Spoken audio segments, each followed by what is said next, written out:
Hello, hello. Hey, gang. Wow. Many of you have bought tickets for the upcoming cigar dinner. Isn't that going to be a lot of fun?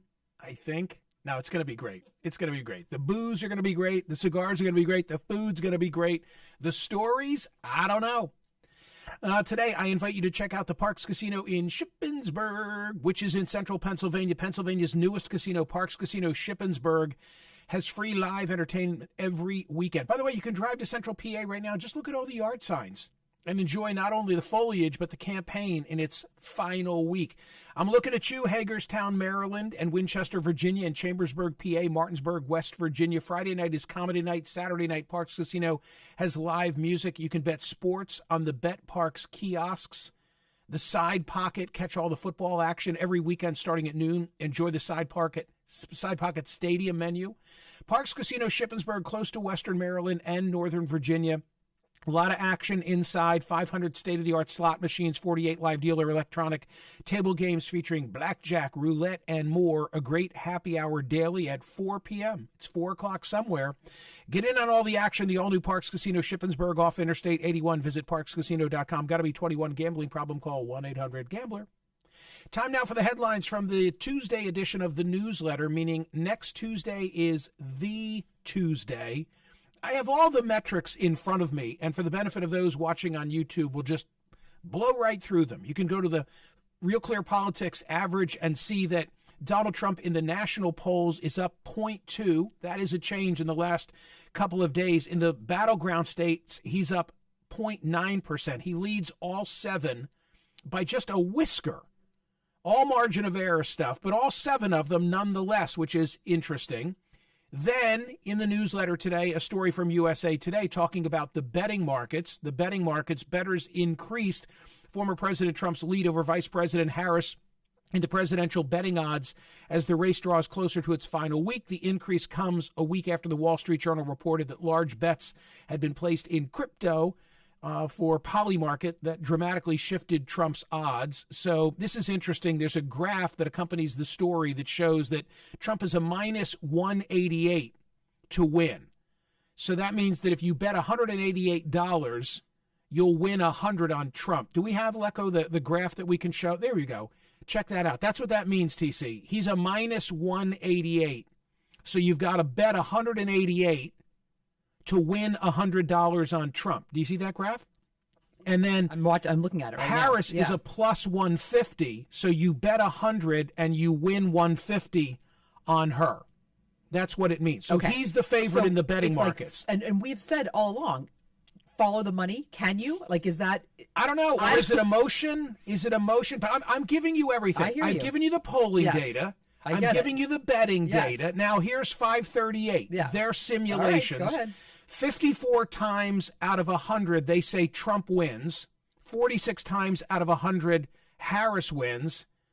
Now we go to Nate Silver. Okay. Nate Silver, as of today, 55% likelihood of an electoral college victory by so Trump. Close. 44.6% for Harris. Meanwhile, you can see in that, thank you, Alecko, you can see in that there's a 71.1% chance that she wins the popular vote, which doesn't win the White House, or Hillary Clinton would be finishing her second term. But it means that in this model, she wins the popular vote, but he wins the electoral college. Now, I lay all that out for you as a preamble of saying this, despite the Madison Square Garden fallout, which has probably not yet been factored in to all of those other indices. Although the thing about the betting markets is they respond on a dime. Right. The polling data is always a couple of days behind because you've got to go out in the field and the news has got to sort of percolate for a while, and then you call and you find out, what do you think about this? So the betting markets tend to respond more quickly. But I say this despite the Madison Square Garden fallout, which brings me to today's poll question. I was already going in this direction before the Trump event on Sunday and the resulting coverage, but now I felt like I have to do it. Trump filled that arena. A number of speakers said some pretty appalling things, most notably a comedian who I first saw on the Tom Brady roast, Tony Hinchcliffe. The campaign had to distance itself from him, from his remarks. They don't like to retreat, but they did in this instance. But those comments from the comedian and others have become the story, not Trump's triumphant return to Midtown Manhattan. And I have seen, and you have seen, that story replayed on a loop. By the way, our lead story today at Smerconish.com, turns out he workshopped that line, meaning that he appeared in a comedy club this weekend in New York City, the Stand Comedy Club, where he tried out the Puerto Rico line, and it just so happened that an NBC News producer and a couple of other people were in the audience, and they then recognized, hey, on Sunday night when this became a huge controversy, we heard it before. The joke did not draw laughs, just a handful of awkward chuckles. Oh, boy. Hinchcliffe told the audience that he would be performing at Madison Square Garden the next day and said multiple times during his routine that he would get a better reaction tomorrow at the rally. Oh, boy.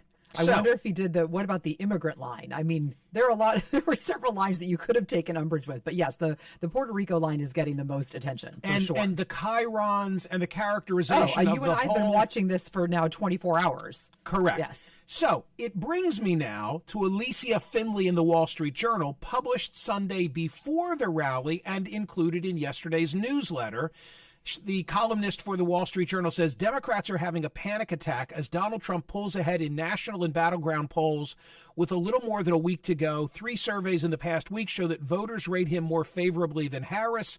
All of this despite and perhaps because of unhinged Democratic attacks on him and a partisan press that doesn't attempt to disguise its bias. Trump is suddenly becoming a sympathetic anti-hero.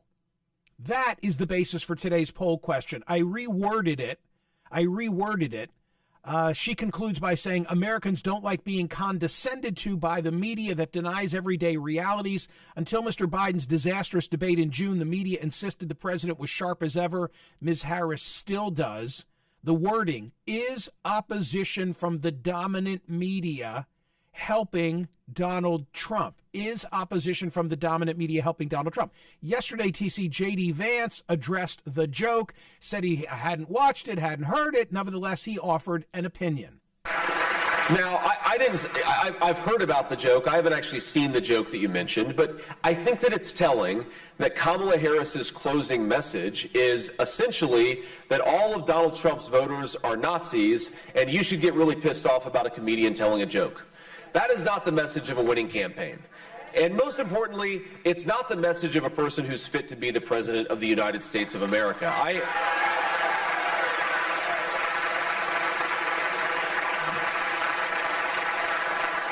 And my own view on this is, look, again, I haven't seen the joke. Maybe it's a stupid racist joke, as you said. Maybe it's not. I haven't seen it. I'm not going to comment on the specifics of the joke. But I think that we have to stop getting so offended at every little thing in the United States of America. I'm Big so applause over it. line. By the way, as we're playing the sound, I'm looking at the chyron on MSNBC. Harris, Obama condemn racist joke about Puerto Rico at Trump rally. So this is getting enormous play in some quarters.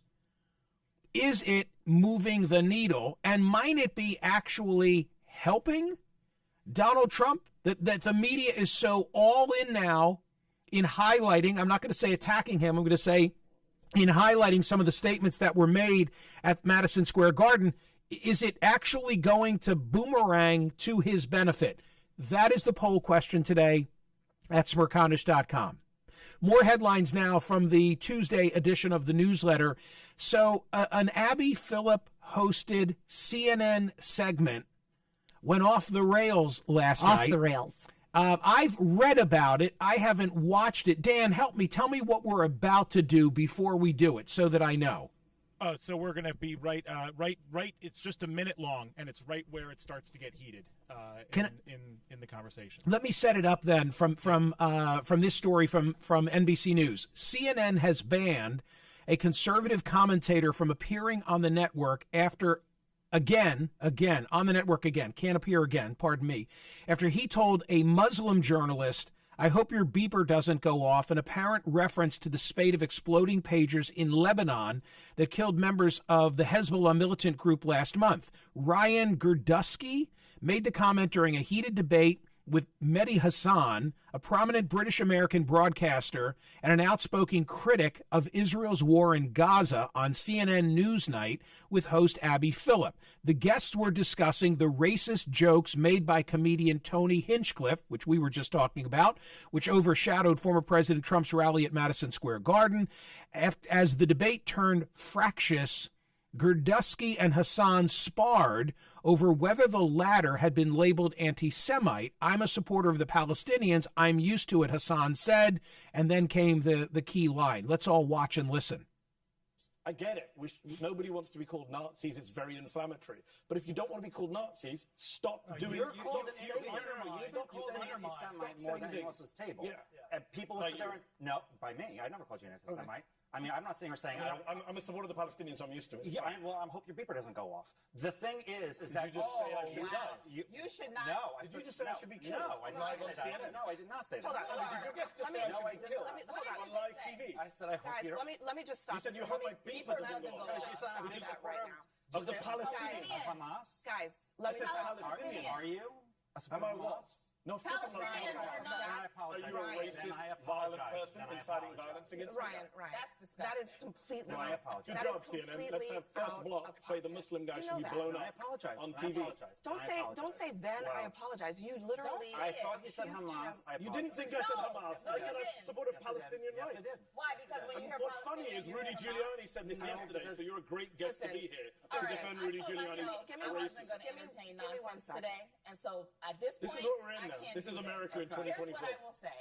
So apparently, after the commercial break, both Gurdusky and Hassan had left the roundtable discussion. Quote, "There is zero room for racism or bigotry at CNN or on our air," the network said in a statement shared by Phillip on social media. "We aim to foster thoughtful conversations and debate between people who profoundly disagree with each other in order to explore important issues and promote mutual understanding, but we will not allow guests to be demeaned for the line of civility to be crossed. Ryan Gurdusky will not be welcomed back at our network." So there's that. That is just a terrible comment. Right. A terrible comment. I haven't heard that before, but apparently it's used. In other words, you haven't heard it. Okay. Yeah. No, I had not as well. And I think probably that was why it was doubly shocking, because I had never heard that as an insult. Right. Right. And then to hear it like that, like, whew. Okay, come on. Moving on. Other headlines now from the Tuesday edition of the newsletter. So this item in Politico caught my eye today. It spoke of a sign that was spotted in Philadelphia, quote, "spotted across the street from the hotel where Kamala Harris stayed in Philadelphia last night, a sign with a bit of advice.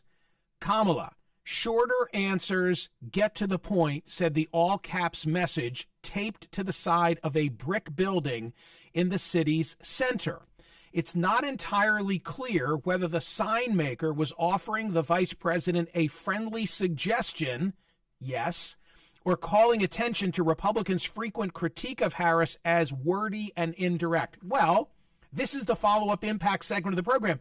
Who knew we were going to have a follow-up impact segment of this part of the program? It made Politico, and I told the story yesterday, yes, but I never fully identified the person. Does the Politico piece identify the person? No, that's it. I read the whole, it's like a little squib. It's like a blurb. It's like a blurb in Politico, like, hey, we saw this sign that somebody taped to a building. Wait a minute. Are you now at liberty? I'm going to. I don't know if I'm at liberty, but I'm going to tell you now. Here we go. Elliot Curson. Oh, Elliot Curson is an old friend, a Philadelphia advertising guru, and Elliot did Ronald Reagan's advertising in Pennsylvania in 1980. Come on. Elliot Curson. He knows a thing or two. Elliot Curson very famously created taglines for Arlen Specter when he was first running for district attorney, and Tom Gola, who was running for city controller, two Republicans running in a Democratic town who won. And Elliot Curson kind of made his bones with a young Arlen Specter and a young Tom Gola, who was a basketball superstar at LaSalle, coming up with this slogan: "They're younger, they're tougher, and nobody owns them. They're younger, they're tougher, and nobody owns them." So that got Specter Angola elected, then he worked for Ronald Reagan, and Elliot is still out there. He is. And he sent me an email Saturday at 5 a.m. Now I'm giving you the backstory that Politico doesn't know. He said, "I dislike Trump so much. I was so pissed at Kamala's town hall performance that I made up a 24 by 36 inch poster. And I went over to, I won't say the name of the hotel, respect her privacy, and I put it on a wall where it could be seen when they left the hotel.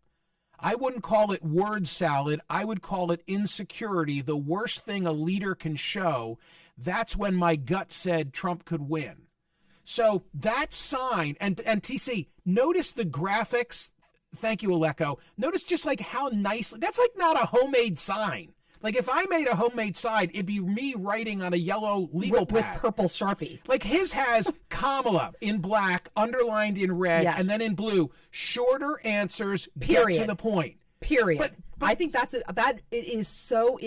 is absolutely on point with our attention span these days. It's like ba-da bing. Shorter answers, get to the point. In other words, he is doing what he is telling her to do. Yes. He watched her on the CNN town hall in Delco. I was like, oh, no. Okay, and he's in his, Center City abode. Here is a guy who created so many political careers, including boosting Ronald Reagan. He's not for Trump. He can't take it. He's sending me this note at 5 a.m. Right. So it means that in the middle of the night, he's applying his craft. He comes up with a slogan. He maybe needed better tape. That was the only thing. And he goes over There's a lot of tape on that sign. He tapes it up on the building where she's staying. It's unreal. It's not a heckler. No. It's a guy trying to help her. Right. Politico, not to be negative toward them. I'm just saying it's kind of funny to me. They have no idea who put that sign up. It's an advertising guru. Hopefully someone's listening, because I think that would be a good story. Isn't it funny? They need to follow up on that segment. Shorter answers, get to the point.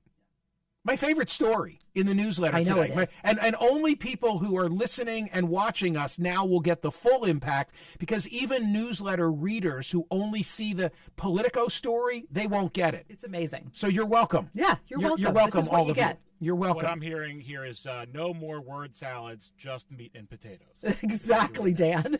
Get to the protein. Yeah, Wow, look at you. Look at you. Deep analysis here on the politics side. We spoke today about the whole Washington Post situation and Jeff Bezos and the lack of endorsements. By the way, USA Today is not going to endorse either. But it's a huge thing, and I've already told you 200,000 people reportedly have surrendered their subscription to the Washington Post. That's a huge number. Jack Oman, his cartoon today in the newsletter is a Washington Post-esque Watergate. If you remember, the meetings took place in a parking garage, only now it's all the billionaires' men instead of all the president's men. And then there's Bezos with a bag of money, and he says, "Don't worry, I always follow the money," which is just hysterical because it brings full circle this whole situation, which is just amazing. Yeah, just amazing. I'm not sure what the outcome will be. Do you think they will never, is this the end of presidential endorsements for papers? For some papers. Interesting. For some papers. Yeah. Look, I mean, because we played the clip. When I had this conversation with Marty Barron, who was the former executive editor, he said he would be okay with it if the decision had been made and announced a long time ago. Right. But to be made and announced in the 11th hour of the campaign is what he objected to. Well, because then it seems like you're making the opinion based on who you think is going to win, as opposed to the actual reason. And Bezos, we've gone over this, but Bezos does address that and says this has nothing to do with it. It's a principled reason. And my guy met with him, but that was, by mistake. Hard to believe that it is 1 week away. I can't. And if you're looking to just do something and be somewhere after you have voted on election day, then you can join me in the most important town, in the most important county, in the most important state of the 2024 election. I will not. love it. I love that. By the way, Elliot Carson would have loved that. Yes, bada bing, bada bing. Elliot would have come up with something like that. I will not have voted when we're on air on You election will day. not have voted. No, I'm voting in person, and they're not open at 6:00 in the morning. So no, of course not. Why do you choose? I mean, great for you. Whatever I you like want to to. vote. You want to mingle. I like to walk to the local church, and you want to mingle. Yeah, and I mean, there's no And be a really part of it. mingling. I just want to check it, suss the whole thing out. So after the broadcast, I will drive home, park, and then walk to my local polling place. All right, which is pretty cool. One more thing. I gave all the metrics. Aleko, can I do my close-up camera? I did all the metrics in terms of sharing with everybody where the race stands. Now I'm holding up from the print edition of the New York Times. This is Nate Cohn's analysis, not to be confused with Nate Silver. 1 week to go. Where are we? By his data, this is the New York Times and Siena. In the national polling, it's Harris +1. Everybody's in the same place. Like the pollsters are either spot on or they are all off. So Nate Cohn is saying +1 for Harris nationally, but if the polls miss as they did in 2020, Trump's going to sweep everything. Okay, but wait a minute. Some of you are panicked. But if the polls are off as they were in 2022, then it means that Harris is in a good position. The thing is, 2022 was a midterm and Trump's name wasn't on the ballot. I'd rather look at 2016 and 2020 as being predictive. Well, that's a lot. The newsletter looks great today. I'm really thrilled. I appreciate you listening. I appreciate you watching. Go vote on today's poll question. Is opposition from the dominant media helping Donald Trump? See ya.